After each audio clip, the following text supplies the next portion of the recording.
गुरु से स्नेह है। गुरु रंग रेसिया मन हरि लिल के पूर्व जन्म के स्नेह है ना। पूर्व जन्म मन पहले के जन्मों का जो कर्म फल बढ़िया है, इसी के चलते गुरु प्राप्त हुए हैं।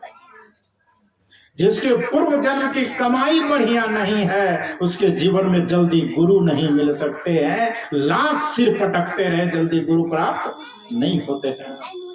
कितने तो खोजते खोजते ना जाने वृंदावन और मथुरा जाते जाते पैर की कई जुतियां टूट जाती, और कितने के तो टांग ही टूट जाते बाबा धाम जाते जाते, लेकिन फिर भी गुरु का दर्शन नहीं हो पाता है।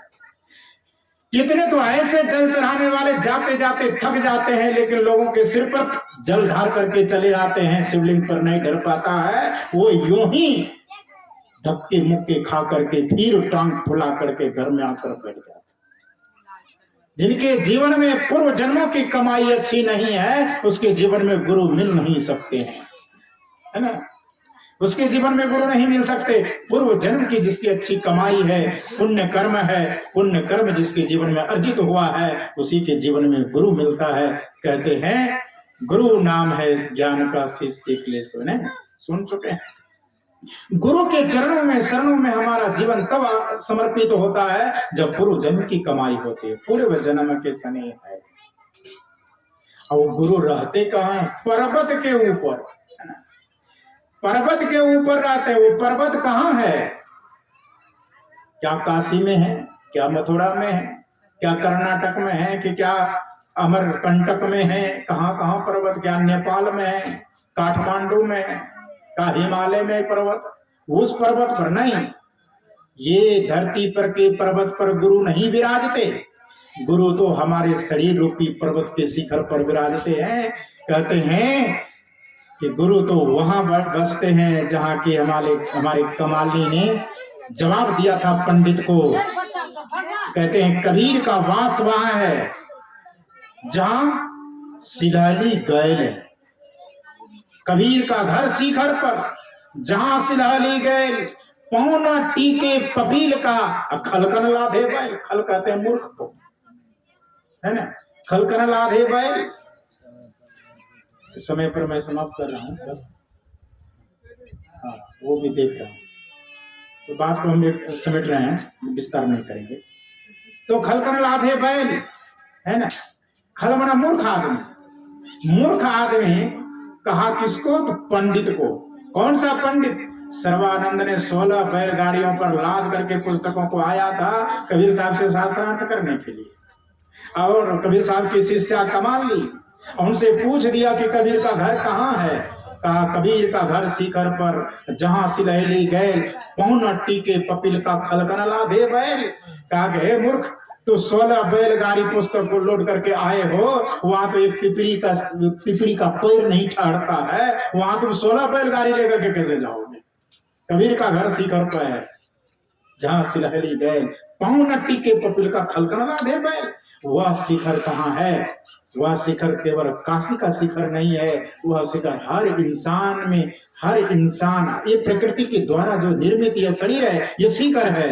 ये शरीर रूपी शिखर, ये शरीर रूपी पर्वत पर जो उच्च कोटि, उच्च स्थान है, वो चोटी है। वो चोटी कहाँ है? जिसको हम गगन कहते हैं। वो कहाँ कैसे जाएंगे? कहते हैं दोनों नयनों को बंद करके, है ना, दोनों नयनों को बंद करके, और सूरत को कहाँ टिकाते हैं? तो त्रिकुटी में। और त्रिकुटी में टिका करके तब वो गगन शिखर पर ले जाते हैं, और उस सूरत के द्वारा जब उस शिखर को प्राप्त करते हैं तो वहां गुरु कबीर का दर्शन होता है। वहां सदगुरु कबीर दर्शन दे करके जीव का उद्धार करते हैं। कहते हैं पर्वत के ऊपर बसथिन हो साहब, वहां से समाधिया दल बैठाए हो। ये संत गुरुजन समाधिया हैं, ये समधिया संवाद लेकर के आए हैं कबीर साहब के, और ये संवाद दे रहे हैं आप लोगों को, बता रहे हैं कि चलिए गुरु के पास चलिए, है ना। बोलो सदगुरुदेव।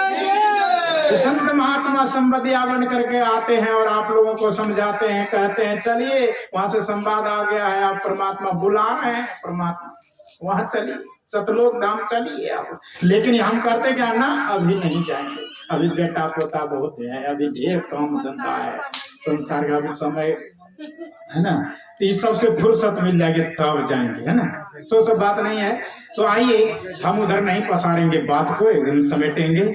तो यहाँ ये संत महात्मा गण संवाद लेकर के आए हैं कबीर साहब के, और आपको संदेश सुना रहे हैं। हमें उस अंदर में प्रवेश करना है, अंतर मन में वह झांकना है कि गुरु का रास्ता कहाँ है, उसे हम प्राप्त करना है। प्राप्त करके वहां जाएंगे, शिखर पर जाएंगे। यहाँ कहते हैं आइले समधिया उठी चलो साजन, जहां बसे गुरु हमारा है।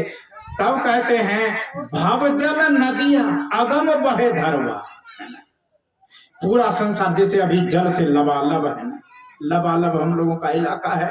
यह पूरा संसार ही कहते हैं विषय बयार में, विषय पानी में लबालब है। उससे कहते हैं भव जल नदियां, भव मन संसार, जल मन विषय, ये पंच विषय, ये पंच विषय से लबालब सबका जीवन है, लबालब जीवन है।